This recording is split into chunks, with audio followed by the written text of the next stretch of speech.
like to talk to you about some of the quirks and features of my 2000 Lexus SC300. It was produced from 91 to 2000 and a lot of them were made.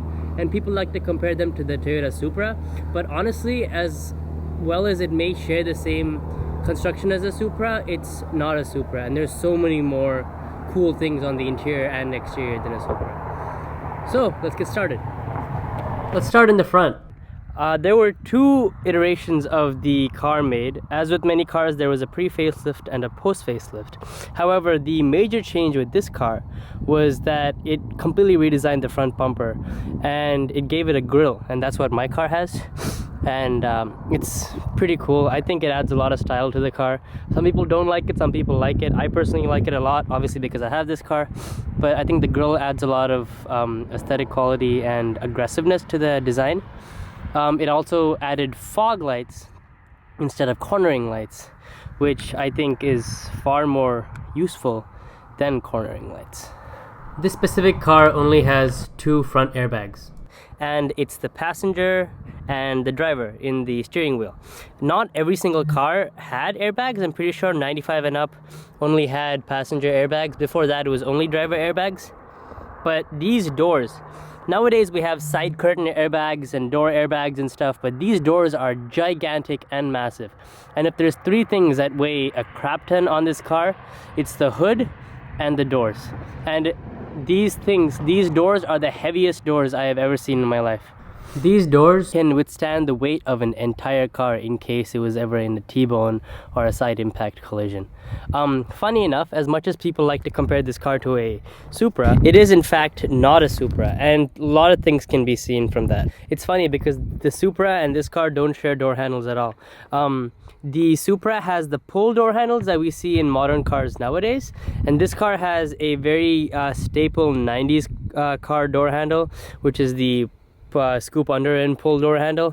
It's funny because whereas they could have shared this part, I personally think these door handles are more aerodynamically efficient than the pull door handles, and so I think these are better, honestly. I don't know why people ever decided to go for the newer ones, but I think these ones are far cooler. Another unnecessarily cool thing that this car has are extremely over-engineered door hinges. So the Supra, like many other cars, has door hinges where the door is flush with the car and then the door hinges inside the car. This car, however, has the doors swing out like wings, and it looks really cool when the door swings out, and it makes it a lot easier to get into the back seat and everything. But it's just the hinge is extremely over engineered, and there's so many things that have to go into the hinge to make it work like this. And apparently these were found in Mercedes cars at the time. I don't know if they're still found in Mercedes cars, but I think the way that it swings out, it's just like majestic, the way that it swings out. And you can see that the complexity of the door hinge right here. There's like 40 things that go into making this hinge possible. So many Lexus cars of the time have two separate light housings, one for the low beam and one for the high beam. Modern cars nowadays, for the most part, have one housing that integrates everything because it's cheaper for the manufacturer and sometimes it's cleaner. However, this car and the GS and even the newer GS, they all shared this part where they have a high beam separately in a reflector housing and the low beam is in a projector housing. And it can be memed as this Lilo and Stitch alien, but it's fundamentally very striking, and not many cars on the road look like this. This car from afar, you will like not believe that it is a coupe somewhat until you see the gigantic doors, because this car is just so gigantically long, and this car is actually like a good 6, 7, 8 inches longer than the Supra, and it's incredibly long. And that, for that reason, I think the interior cabin space is also extremely roomy. My 6'3" friend can fit in the back seats, and that's not something you can say about a lot of four-seat coupes, two-door coupes. And I think that's,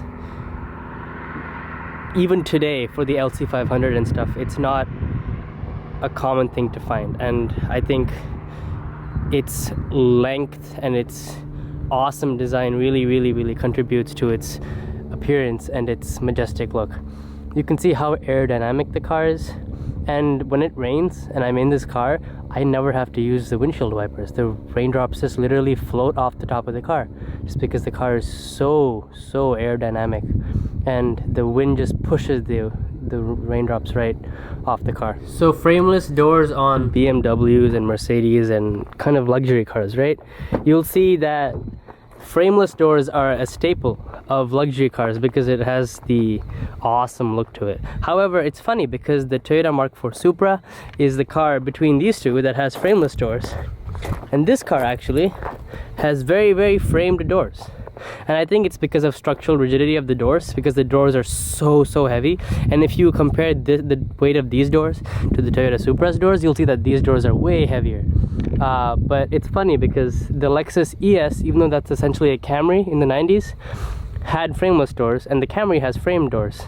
And they put enough engineering into that car to make the doors there frameless. But here the doors are framed. Even the LS, I think, has frameless doors, but this car is framed and the Supra is frameless. So it's very apparent to us Americans that Japan gets all the cool stuff and we get the same cars but at a less cool level. And while this car is amazing, Japan got so much cooler stuff in terms of options than we ever got. Japan got fender signals, they got power folding mirrors, they got GPS in 1992, they got a backup camera, they got a touchscreen, they got air suspension, they got rear wheel steering. All of this in this awesome JDM Toyota, and I think that's really cool. A car having GPS in that age is absolutely mind-blowing. A touchscreen with GPS, and that's just hella cool to me. The first thing you see when you get in the car is this gigantic swath of leather. This door is one of the biggest pieces of unstitched leather I've ever seen in my life. It has a door light, which is really nice. It has this electroluminescent dashboard, which was a very cool thing for cars at the time. Basically, when the car is off, you can't see any of the lights, and then once the car is on, you can see all of the numbers and all the lights, but you can't actually see the etchings because it's so dark and black when it's not lit up. The variable valve timing car, by default, at least this version of the car, has electronic throttle control. So you don't actually have a wire that's opening the throttle to the engine. It's going through a computer that opens the throttle.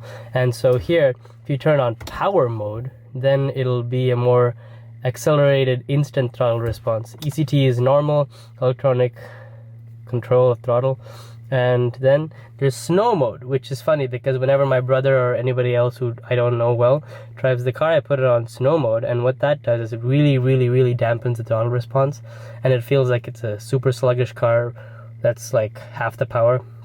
And that's good because even if they stomp on the gas, it only accelerates very slowly, and it's a pretty good child safe mode to have. Another thing that I love to talk about when it comes to this car is this stupid thing right here. This is the worst design of a cup holder in the world. Whereas it might look super cool, it does absolutely nothing for the safety of the stuff that you want to keep in there. You put something in there, and then as soon as you make a turn, it flops and it turns. So if you have a Starbucks cup in there and you make a turn, even just slightly hard, it will fall and spill coffee everywhere. So I never use that thing. We have one more cup holder here, which is hilariously small and doesn't really do anything. You can put like a grande Starbucks cup in there, and that's about it, but it doesn't really do much else than that. Over here we have a glove compartment. However, the way to open the glove compartment is not immediately like straightforward. How you open it is you have to push this little tiny button in the corner, and that's kind of cool. This glove compartment is like a moderately sized glove compartment, but I think it's really cool because it's just completely out of the way. It doesn't have a normal pull handle like normal glove compartments do. This car has a really nice seamless wood trim all the way around the interior. I think it really ties the interior together. And then the leather part in the bottom, the white leather, or tan leather, or in black cars, black leather, goes all the way around the car and just seamlessly blends in with the rest of the car. In LS 400s, the entire run they had them. They had power headrests that could be adjusted in the side seat settings. However, this car never came with a power headrest. They were all manual headrests. Every single thing in the car is power besides for the headrest, which is funny because this car was supposed to be like an LS 400 coupe, but that's the one thing these seats don't have. This car also has power memory seats, and you can have 2 memories, and this will not only do the seats, it'll do the side mirrors and the steering wheel. So if you put it on, I'm on 2 right now, if you put it on 1, it'll make the steering wheel go back in, it'll adjust my seat, and then it'll also do the mirrors, which is, I think, really cool. Very few cars of the era also had seat heaters, which was also not super common for the time, because it's super common now, but seat heaters back then were a luxury that very few cars have. And this seat gets super duper warm, so what I'll do is I'll turn it on and then turn it off. But yeah, seat heaters are awesome. 90s cars had this weird thing where some of the cars had ball warmers. Essentially, there's this fan right under the steering wheel, and you can position it any way you want. And it's funny because there's a meme which I'll show right here, but essentially it was like, guys love these things but girls don't love these things because they would get cold or hot. But we like to refer to them as ball warmers. Something else that's pretty cool is most cars have their trunk and gas latches down on the floor over here, but this car actually has them up here, and they're all power activated. So these are like power switches that will just electrically unlock the trunk, and the trunk is actually a pneumatically assisted trunk, which is also uncommon for the time. So when you're like carrying your groceries, you can just unlock it with the key and the trunk will go up by itself. There is actually very usable rear seating in this car, and you can see that from right here. And it's pretty easy for someone even like moderately large to sit in the back seat. There's a lot of leg room, even with adequate leg room for the front passengers. And there's a decent amount of space in the back seat for people to sit. And if my 6-foot friend can sit in the back, I bet a majority of people can sit in the back. I don't know if it's because Japanese people thought American people were larger on average, or just because they didn't pass the safety regulations, but in the middle you have this hump here, which is very common for 4-seaters. But in Japan, this was actually considered a seat, and you could get a 5-seater option, and you would get a seat belt, a lap belt in the middle. And in the US, we didn't get this. We only got 2 seat belts, 1 for each side. But I sometimes put my brother back here, and he fits just fine. Something else that's very cool that most cars don't even have nowadays is when you pull the seat to go forward, this seat automatically goes forward. And like Subarus or other cars, even the even the BRZ or the 86, even though they're like economy cars, this is a car from the 90s. 1991, they had this auto forward seat function. And cars nowadays, even luxury cars, don't necessarily have this option. Some other cool things that this car had in Japan was they had radar cruise control, which is essentially when the car has a radar in the front and it can match the speed of the car in front of it. It also had parking sensors in the back, not the front, but it had parking sensors, which was ridiculous for the time. Something else that we got though, funny enough, is we got tinted heated side view mirrors. So when you press that rear window defrost button, it will also tint your it will also defrost your side view mirrors. And when your rear mirror up there, your rear view mirror turns on automatically, it will tint your side mirrors. So everything is one cohesive package, and it just tells the car to do everything by itself. And there was a lot of automatic things for the time in this car, and it really stands the test of time. Something else that's really stupid in my opinion though, So you have normal sun visors right here, but have you ever seen this itty bitty sun visor right here? It basically serves zero purpose, but it's always down for me because why not?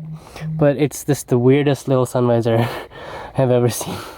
This car being as large as it is, it has a 20.5 gallon gas tank, and it really is a cruiser. It can go on long trips, and I get 27-28 miles per gallon on the freeway.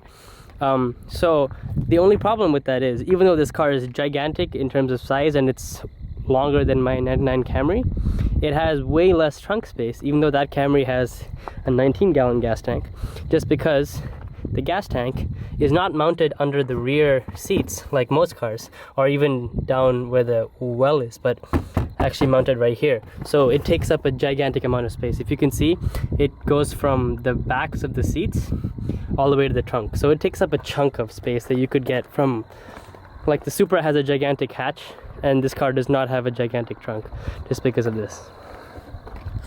One last thing that this car has, which even modern cars nowadays don't always have, is it had engine time, which would tell you how long the engine had been on each tank, which you could reset. You could see your overall average miles per hour. You could see your overall miles per gallon. You could see instant fuel economy, and you could also see outdoor temperature. Not all of these, if not any of these things, are available in modern day cars, and that's just a testament to how good Toyota and Lexus engineering was in the 90s and the 80s. And if you look at the Z20 Soarer, that thing was absolutely incredible. That car also had a hardtop folding convertible option. It had all kinds of cool things, and even though this car is, as of this year, 20 years old now, I can hands down say it is an amazing car, and people still gawk at it and ask me what it is, and I just think it looks absolutely dope, and I think it'll age incredibly no matter how old it gets, and I can't wait for this car to amaze people for years to come. Thanks for watching this video, guys. I'm just working on making quarantine content about my Soarer. I want to put a 1J in it soon, and also manual swap it, because this shifter is getting hilarious. I want to make more content. If you guys have any ideas, please drop it out in the comments below. Subscribe if you want, and see you guys in the next one.